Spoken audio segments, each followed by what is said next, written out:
Bulletin की शुरुआत करेंगे बड़ी और अहम जानकारी के साथ करेंगे। बड़ी खबर आ रही है उससे आपको रूबरू कराएंगे। मथुरा से बड़ी खबर, यमुना एक्सप्रेसवे हादसे से जुड़ी ये बड़ी जानकारी आपको दे रहे हैं। हादसे में मृतकों की संख्या बढ़कर 13 हो गई है। घने कोहरे और कम दृश्यता यानी विजिबिलिटी कम होने की वजह से ये बड़ा हादसा पेश आया। 7 बसें आपस में टकराई हैं और तीन छोटे वाहन जो थे वो भी आपस में टकराए थे। कई घायलों को अस्पताल में इलाज के लिए भेजा गया। शव की डीएनए जांच जारी है। यात्रियों को सुरक्षित गंतव्य तक पहुंचाने के निर्देश दिए गए हैं। विजिबिलिटी बेहद कम होने की वजह से, कोहरे की मार की वजह से आज देखा गया कि 7 बस आपस में टकराई है और एक के बाद एक जैसे ही ये वाहन टकराते गए, आग लगती गई वाहनों में। जिस तरह से इसमें लोग मौजूद थे, सवार लोग जो थे वो इसमें कई लोग घायल हो गए, कई लोग जिंदा इसमें जल गए। लेकिन अब मौत का जो आंकड़ा है बढ़ता हुआ दिखाई दे रहा है। 4 से ये मौत का आंकड़ा अब 13 होता हुआ। हालांकि अब डीएनए जांच की जाएगी, पहचान की जाएगी। यमुना एक्सप्रेसवे पर यह बड़ा हादसा पेश आया। हादसे में मृतकों की संख्या बढ़कर 13 हो गई है। घने कोहरे, कम विजिबिलिटी होने की वजह से यह बड़ा हादसा पेश आया और 7 बसें, 3 छोटे वाहन आपस में टकराए थे और यही वजह है कि इसमें कई लोग चोटिल हो गए, घायल हो गए। इन तस्वीरों को जरा देखिए ध्यान से, किस तरह से आपस में कई बसें टकराई हैं और जहां जहां पर इनके पार्ट गिरे हुए हैं वहां पर आगजनी देखने को मिली है। ये भैया जो यहाँ पे जो लोग मौजूद थे वो बता रहे थे करीब 3:40 के आसपास आग लगी है यहाँ पे और मैं यहाँ पे आया हूँ 4:05 या 7 मिनट पे। तो पीछे बहुत ज़्यादा जाम लगा हुआ था, मैंने अपनी गाड़ी वहीं पार्क करके और जब मैं यहाँ पे भगते हुए आया और आके देखा तो बहुत आग लगी हुई थी और उस टाइम पे यहाँ पे फायर ब्रिगेड नहीं पहुँची हुई थी। मतलब करीब आधे घंटे में फायर ब्रिगेड नहीं पहुँची थी यहाँ पे और फायर ब्रिगेड फिर आई, पुलिस वाले भी काफ़ी। और यहाँ पे जो एक मैम है मथुरा जो क्या नाम है पुलिस में है, अब नाम मेरे को उनका नहीं पता, मथुरा में, उन्होंने बहुत अच्छा काम किया भाई। और सारा ये पूरी आग, मतलब इतने सारे लोग घायल थे, मेरे पास वीडियो पड़ी है पर्सनली।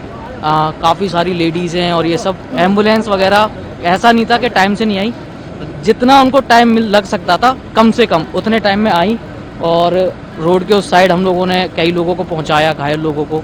और कई एम्बुलेंस इधर थी, कई एम्बुलेंस उधर थी, हमने काफ़ी लोगों को पहुंचाया। करीब लगभग घायलों की संख्या बहुत ज़्यादा थी, करीब होंगे तो 50 से ऊपर लगभग घायल होंगे। और सारे के सारों को एम्बुलेंस की प्रॉपर सुविधा मिली और प्रॉपर वो हॉस्पिटल, ये नहीं पता कहाँ लेकिन हॉस्पिटल पहुँचाए गए होंगे।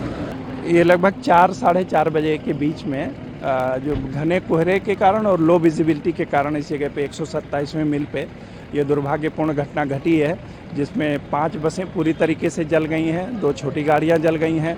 आप देख रहे होंगे 2 बड़ी बसें और वोल्वो बसें टकरा करके टूटी हुई हैं। एक टेम्पो ट्रेवलर टूटा हुआ, 2 और गाड़ी टूटी हुई हैं, जिसमें लगभग 25 लोग घायल हुए हैं और 4 लोगों की बॉडी हम लोगों को रिकवर हो गई है, जो असामयिक मृत्यु हुई है। और भी ये रेस्क्यू ऑपरेशन चल रहा है। जिस तरीके की बसें जली हुई हैं वो बहुत ही बीभत्स है। माननीय मुख्यमंत्री जी ने तत्काल घटना का संज्ञान लिया और हमको एसएसपी साहब को तत्काल मौके पर भेजा। पूरी टीम आई, लगभग 20 से अधिक एम्बुलेंस लगा करके जो घायल थे उन्हें अस्पताल भेजा गया। करीब 20 के आसपास फायर ब्रिगेड की गाड़ियां बुलाई गई हैं और अब लगभग अंतिम चरण में है रेस्क्यू ऑपरेशन। तत्काल माननीय मुख्यमंत्री जी ने, जिनके मृत्यु हुई है असामयिक रूप से, उनके परिजनों को 2-2 लाख रुपए अपनी राहत राशि से देने की घोषणा की है। जो घायल हैं उनको बहुत बेहतर से बेहतर इलाज कराने का निर्देश दिया, जो कराया जा रहा है। ये भी निर्देश दिए हैं कि ऐसी व्यवस्था बनाई जाए कि वाहनों की स्पीड कम की जाए और कन्वाय बना करके इनको निकाला जाए ताकि इस प्रकार की घटना फिर से ना हो। ये आगरा एक्सप्रेसवे पे और आया कट से थोड़ा सा 1 किलोमीटर आगरा की तरफ चलने पे एक अभी एक्सीडेंट हुआ है, जो संभवतः कोहरे की वजह से कुछ बसें आपस में टकराई हैं, जिनमें से कुछ बसें जल भी गई हैं। इसमें से सभी घायलों को निकाल कर अस्पताल भेजा गया है और जो बसें जली हैं उसके अंदर अभी देखा जा रहा है कि किसी प्रकार की कैजुअल्टी अगर हुई होगी तो उसको भी नोटिस में लाया जाएगा। कितने वाहन भिड़े हैं?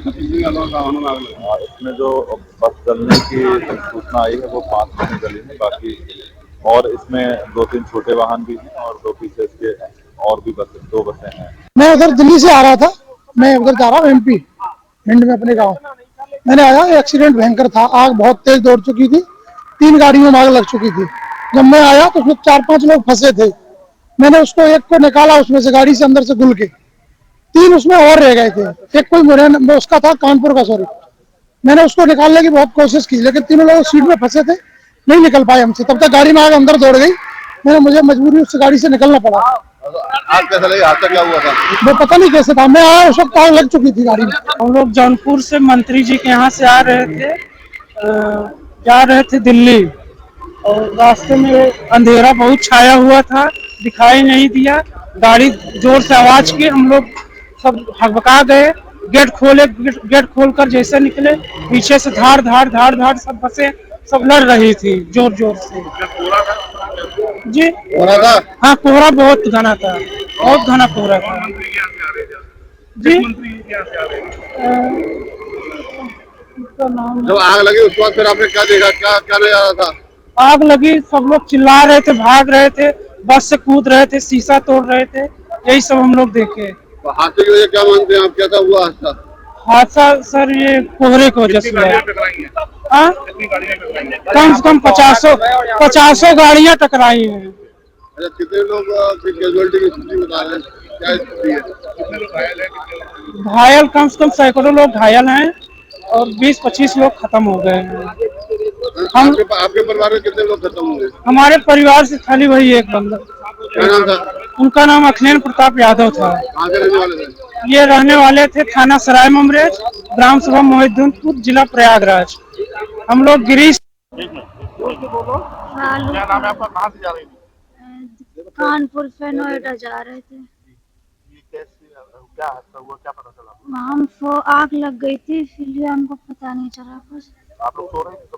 हाँ, जब जगह क्या हुआ, क्या देखा आपने? झटका लगा, जब हम गाड़ी पे उतरे तो गाड़ी टूट। एक दुर्भाग्यपूर्ण घटना हुई थी जो यमुना एक्सप्रेसवे पे 8 बसेस और 3 छोटे वाहन दुर्घटनाग्रस्त हुए थे, फिर उनमें आग लग गई थी।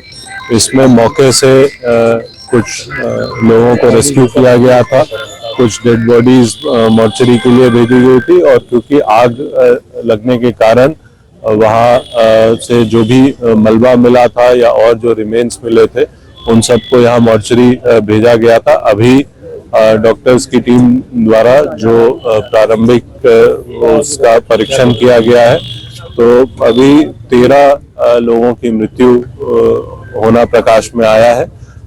हम लोग जो चार्ड बॉडीज हैं उनका डीएनए प्रिजर्व कर रहे हैं ताकि उनके सभी संबंधी जब भी आगे अपनी जानकारी देते हैं तो उसका मिलान कराया जा सके।